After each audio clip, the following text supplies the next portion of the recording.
안녕하세요, 마곡 길냥입니다. 제가 오늘은 고향 향동 덕은지구에 대해서 얘기를 해볼까 해요. 제가 지금 덕은지구에 나와 있어요. 한창 지금 아파트 짓고 있네요. 여러분들 덕은지구 이름 언제 들어보셨어요? 아마 상당수 분들 최근 1, 2년 안에 들었을 거예요. 저는 덕은지구를 2005년, 6년부터 알고 있었어요. 그때부터 해서 제가 지금까지 여기 한 20번 와봤습니다. 2005년, 6년 그 무렵에 여기 덕은지구가 택지개발지구로 지정돼서 개발된다는 소문이 아주 강하게 퍼졌어요. 거의 기정사실처럼. 그래서 저도 한번 와봤죠. 제가 덕은지구 관심을 가졌던 이유가 상암하고 바로 옆에 붙어 있잖아요. 여기 전화번호 02번 쓰고, 야, 이렇게 좋은데 유망하다고 생각했거든요. 그래서 와봤던 거죠. 왔더니 막 지은 빌라가 한 20여 동? 한 동당 한 5세대, 6세대, 많은 데는 한 10세대? 아무튼 20세대 안 되는. 그게 다 어떤 아파트, 어떤 빌라냐? 입주권용 빌라. 그러니까 택지개발지구 개발하면 거기 집을 가지고 원래 살던 사람들에게 입주권을 주잖아요. 그 용도로 지은 거. 어차피 그런 빌라 개발하면 다 헐어버릴 거 아니에요. 용도가 사는 게 목적이 아니라, 거주하는 게 목적이 아니라 입주권을 받기 위한 거니까. 그러니까 형편없이 날림으로 다 지었죠. 뭐 좀 과장하면 제가 주먹으로 때리면 벽에 금이 갈 것 같은, 혹은 벽에서 벽돌이 튀어나올 것 같은 뭐 그런 식의 빌라였어요. 근데 가격이 엄청 비싸더라고요. 1억 2천이었던가 1억 5천이었던가 그랬어요. 당시 덕은지구 여기는 버스도 거의 안 다녔거든요. 자가용 아니면 접근 불가능한 곳이었다고요. 뭐 주변에 학교니 뭐니 뭐 이런 것도 없고 살 수 없는 거예요. 사람이 살 수 없는 곳이라고요. 농사 짓는 사람 아니면. 그래서 제가 고민을 한참을 했어요. 한 두세 번 더 왔어요. 아무리 봐도 너무 비싸. 그리고 무엇보다도 이게 100% 택지개발지구로 개발된다는 게 100% 확실하겠지 않았거든요. 그때 1억 5천이면 굉장히 큰 돈이잖아요. 만약 여기서 이 날림 입주권용 빌라를 샀다가 택지개발지구로 지정 안 돼봐요. 개발 안 들어가봐요. 나는 어떻게 돼요? 고민하다가 안 샀어요. 그래서 아니라 다를까, 소문은 2010년 안으로 개발한다고 거의 기정사실처럼 소문이 아주 강하게 돌아다니고 사실 언론에도 나오기도 했었어요. 근데 개발이 안 돼버린 거죠. 그럼 그때 이 빌라 샀던 분들 어떻게 됐겠어요? 꼼짝없이 물린 거죠. 그거 전세 놓으면 되지 않느냐. 전세 내봐야 나가겠어요, 전세가? 그리고 그때 내 기억이 안 나는데, 그때 여기 그런 빌라면 전세 1,000? 2,000? 그랬을까? 아무튼 절대로 아마 3,000 넘기 힘들었을 거예요. 제가 왜 이 일화를 소개하느냐 하면, 부동산 투자할 때 너무나 많은 분들이 소문에 휘둘려요. 어디 뭐뭐 한다더라 라는 카더라 통신 이른바 그것만 듣고 투자했다가, 특히 재개발이라든지 택지개발지구 지정 이런 건 소문으로 듣고 투자하면 굉장히 위험해요. 특히 귀가 얇은 분들은 아주 조심하셔야 돼요. 부동산 투자는 개발 계획이 확정되거나 혹은 거의 확실시 95% 이상 확실시 되었을 때, 그때 투자해도 결코 늦지 않아요. 근데 이제 이렇게 생각하시는 분이 있죠. 아니 조금이라도 일찍 투자해야 더 싸게 살 수 있지 않느냐. 그건 너무 하이 리스크죠. 하이 리스크 하이 리턴인데, 주식 같으면 투자하는 양을 액수를 조절할 수 있잖아요. 근데 부동산은 그게 안 되잖아요. 기본적으로 액수 단위가 크니까. 부동산에서는 절대 하이 리스크 하이 리턴을 추구하시면 안 돼요. 자, 그러면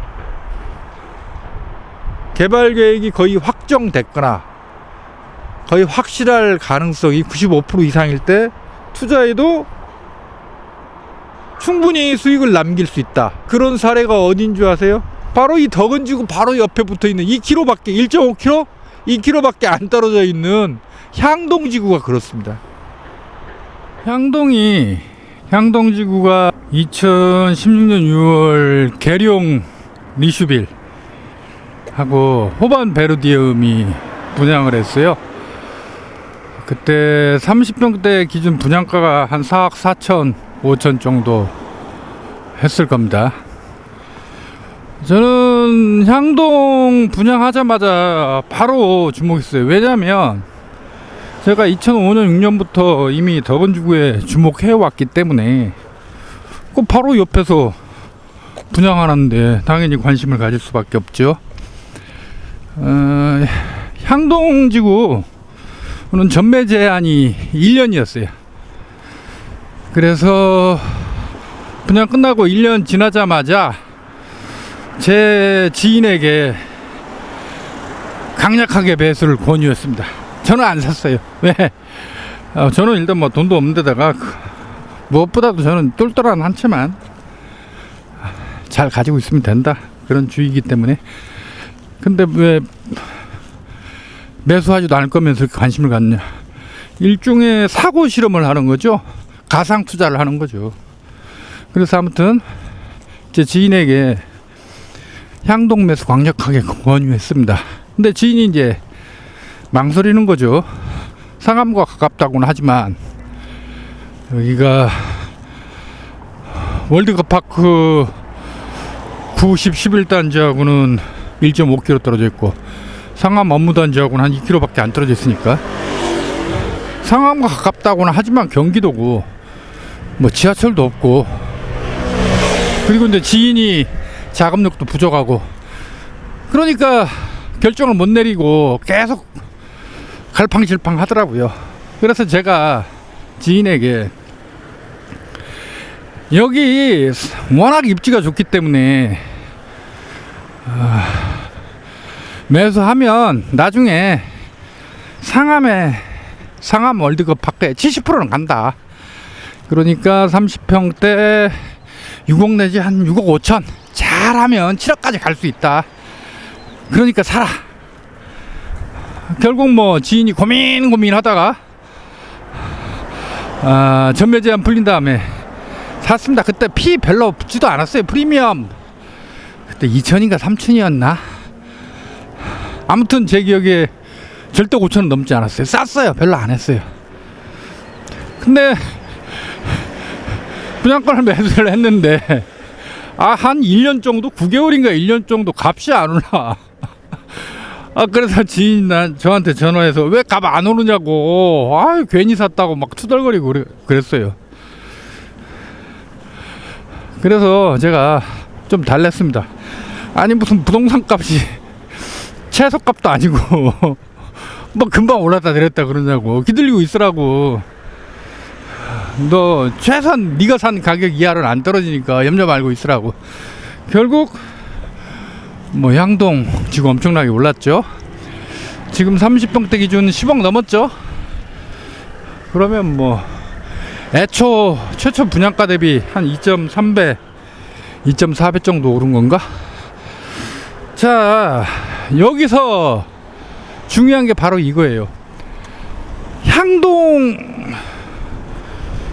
이미 다 개발계획 확정되고 분양 끝나고 나서 나중에 전매 제한 풀린 다음에 사수도 시세 차익이 많았다는 거예요.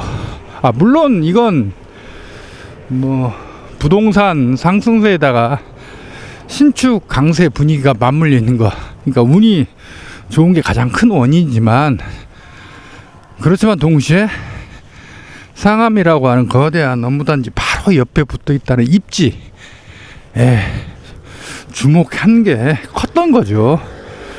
자, 그래서 아까도 말씀드렸지만 소문에 귀 솔깃할 필요가 없다니까요.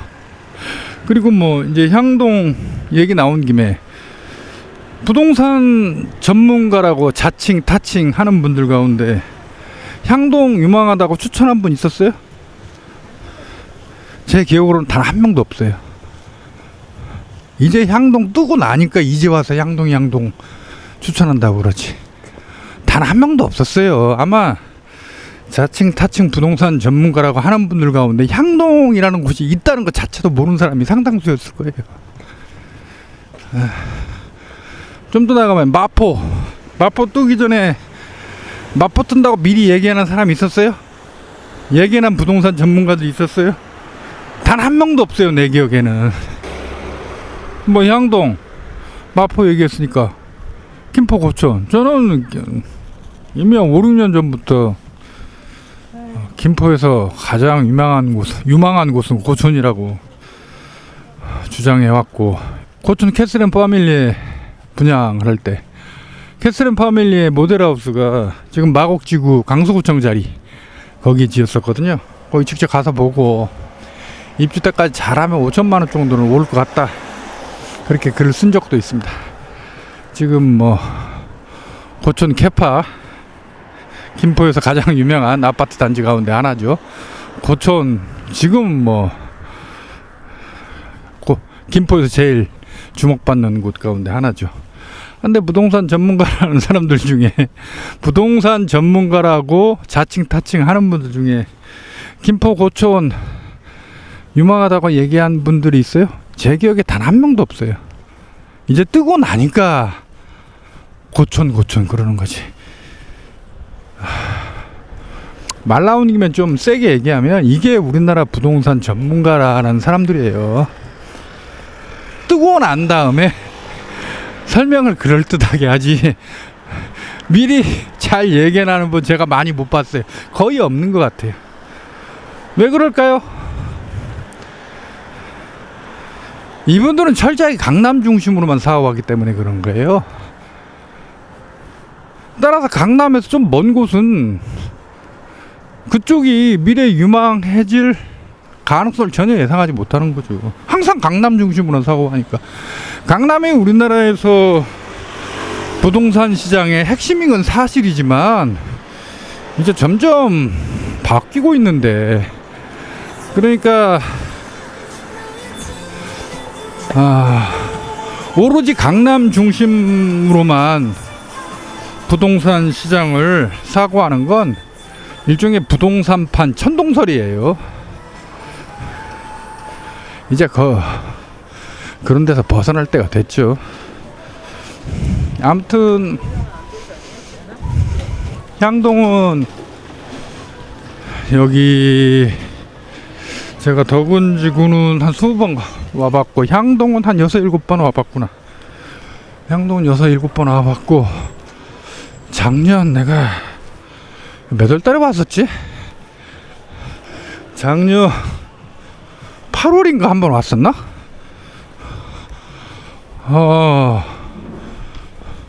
한 거의 8개월 만에 온 건데 또 많이 바뀌었네요. 야.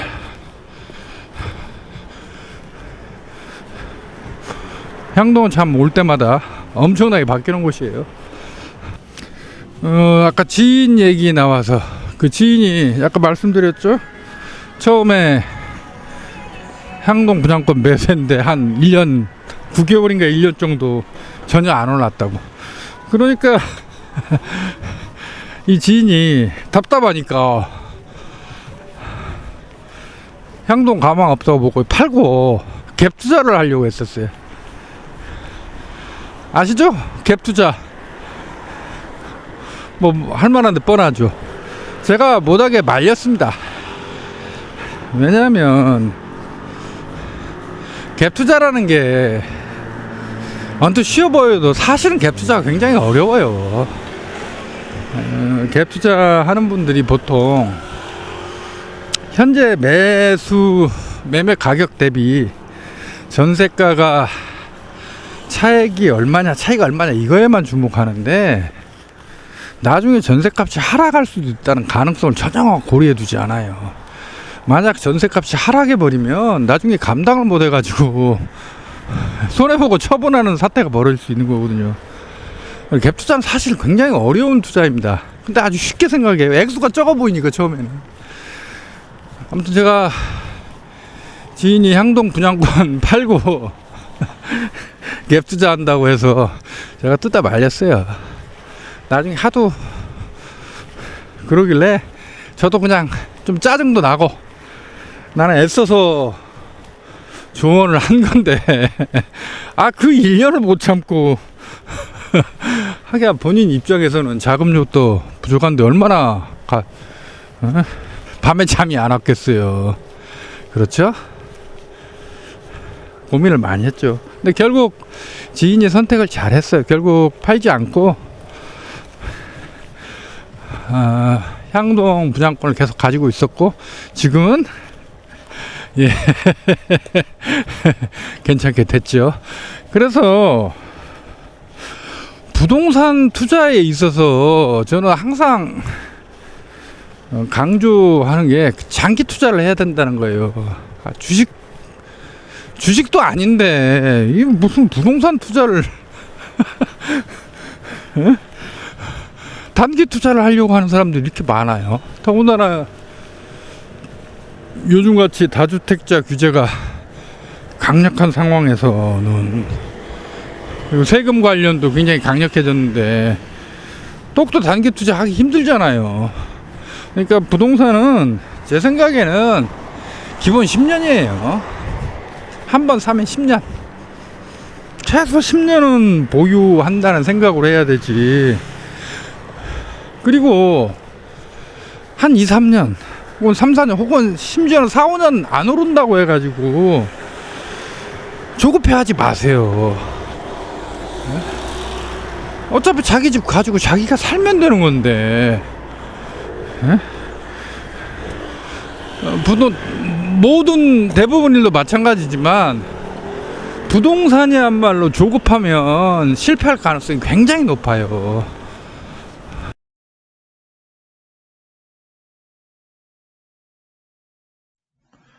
한데 여러분들 고민이 있겠죠? 지금까지는 향동이나 덕원지구는 괜찮았는데 앞으로도 괜찮을 것인가? 이게 문제인 거죠.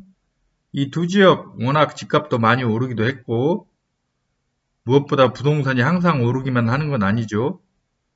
2015년부터 부동산 상승세가 시작됐으니까 올해까지 오른다면 만 7년 오르는 건데, 부동산이라는 게 항상 오를 수만은 없는 거죠. 그래서 제 개인적 생각은 특히 최근 1, 2년간 너무나 많이 올랐던 곳 가운데 일부, 어쩌면 상당수는 부동산 하락기가 오면 낙폭이 상당히 발생할 가능성이 있다고 봅니다. 2005년 무렵 버블7 지역에 들어갔던 곳 가운데 절반 정도는 나중에 값이 많이 떨어졌습니다. 한데 제 생각에 향동과 덕원지구는 다를 것 같습니다. 물론 부동산 대세 하락기가 오면 여기도 예외가 될 수는 없겠지만, 그러나 나중에 회복할 수 있느냐 없느냐, 이게 관건이죠. 저는 다른 곳은 몰라도 고향 향동과 덕원지구는 잘 회복될 거라고 봅니다.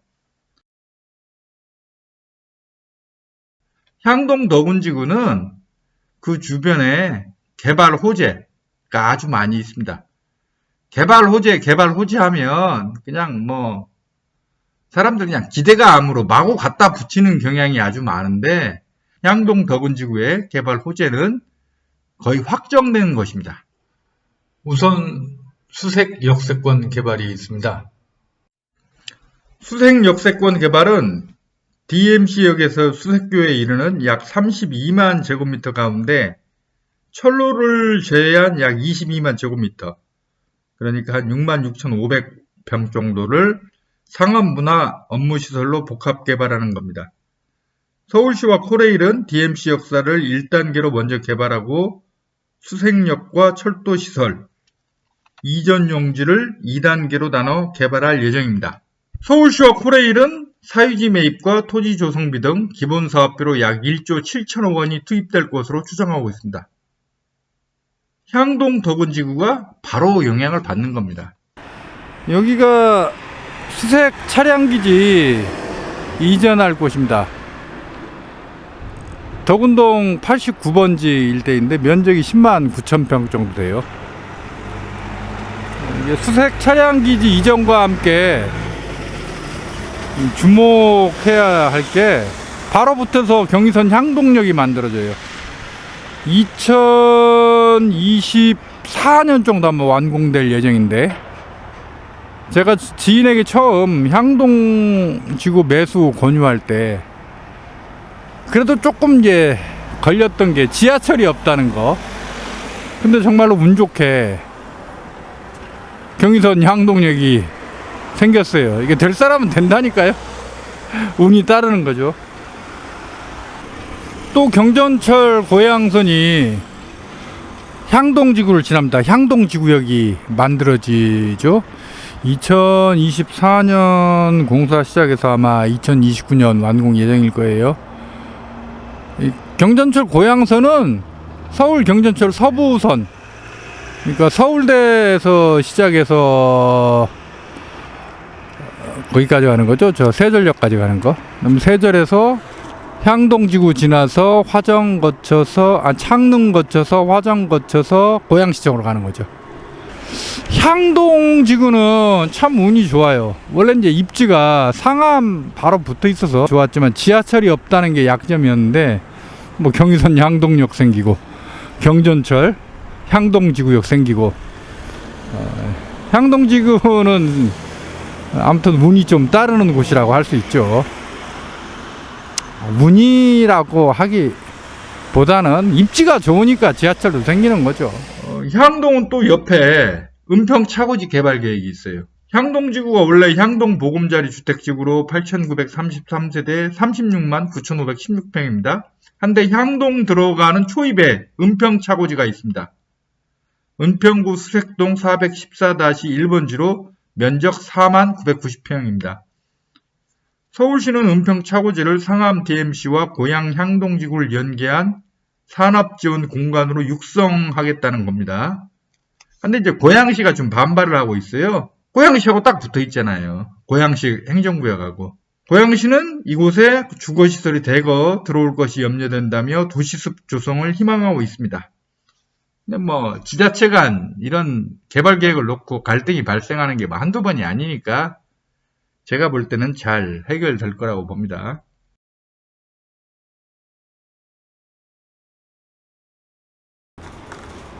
덕은지구는 19만 5,600평 4,815세대입니다. 근데 세대수는 향동보다 좀 작죠. 근데 이게 다가 아닙니다. 이 국방대학교 부지, 덕은지구 바로 국방대학교가 붙어 있거든요. 대지 면적이 한 8만 9천 평 되는데, 국방대학교 부지는 2021년, 그러니까 올해까지 완전히 철거한 다음에 한 2,400세대의 주거 시설이 들어올 예정입니다. 그러면 기존 덕은지구하고 국방대학교 부지에 들어서는 아파트 합치면 한 7,200여 세대가 되는 거죠. 향동이 한 8,900세대 되니까 엇비슷하게 되는 거죠. 덕은지구는 수색역세권 개발의 영향도 있지만 원종 홍대선이 개설된다는 게 또 하나의 아주 중요한 장점입니다. 원종 홍대선이 민자 사업으로 계획되어 있습니다. 현대 컨소시엄이 50%, 재정 투자, 그러니까 정부가 한 50% 투자해서 건설할 계획인데, 사업비가 1조 8천억이고 빠르면 2023년 착공에 공사 기간이 60개월이니까 한 2028년 정도 완공 예정입니다. 노선은 부천 원종에서 시작해서 화곡 지나서 홍대 입구까지, 그렇죠? 덕원지구 지나고 상암 지나서 홍대 입구까지 16.12km. 근데 이게 원종 홍대선이 부천 대장 신도시까지 연장될 건 거의 확실하고, 잘하면 인천 계양지구까지 연장될 것 같습니다. 마곡지구 대장 계양하고 연결이 되는 거죠. 물론 마곡지구는 직접 연결되는 건 아니고 중간에 저 화곡역에서 5호선하고 환승을 해야 되지만, 향동이 마곡지구에서 직선거리 6km, 덕은지구는 4km 떨어져 있어요. 마곡나루역에서 김포 고촌까지 6km거든요. 원종 홍대선이 부천 대장이나 인천 계양까지 연장된다면 서부 측의 주요 업무지구인 수색 상암, 마곡, 김포공항, 부천 대장, 인천 계양과도 연결되는 거죠. 이게 바로 고양 향동과 덕원지구의 장점입니다.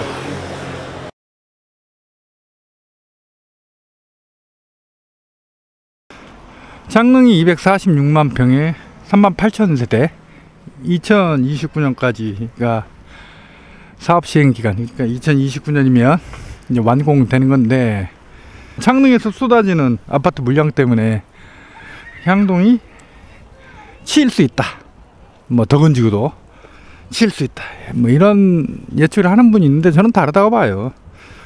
창릉의 자정용지 비율이 41만 평이나 돼요. 그러니까 저 3기 신도시는 자정용지 비율이 평균 15% 정도 돼요. 2기 신도시까지만 해도 자정용지 비율이 5%, 6%에 불과했어요. 즉 3기 신도시는 자정용지를 충분히 확보해서 배드타운이 되지 않도록 정부가 신경을 쓰고 있기 때문에, 창릉 신도시가 완성이 된다면 여기 향동지구나 덕은지구, 그리고 이제 그 옆에 있는 뭐 원홍지구, 삼송지구, 그런데 더 좋아지는 거죠. 그리고 이 신도시를 자정용지를 충분히 확보해서 배드타운이 되지 않도록 하는 건 설사 정권이 바뀐다고 하더라도 계속 유지될 거라고 봅니다. 그러지 않겠어요? 정권 바뀌었다고 그러니까, 예를 들어 보수 정권으로 바뀌었다고 해가지고 1기, 2기 신도시처럼 다 배드타운 그대로 배드타운이 되도록 방치하겠냐고요. 저는 좀 우리나라 몇몇 보수 언론들이 3기 신도시 자정용지 비율 너무 많다고 요즘 까대는데, 이건 정말 이러니 우리나라 언론이 기레기라는 소리를 듣지. 1, 2기 신도시 제일 큰 문제가 뭐예요? 배드타운 됐다는 거 아니에요. 따라서 3기 신도시 자정용지 비율이 높다면 그걸 어떻게 채울 것인가, 그것에 대해서 좀 대안을 제시하면서 지적을 해야지. 언제는 자정용지 없어서 배드타운 됐다고 비난하더니 이제는 자정용지 너무 많다고 비난하고, 이게 뭐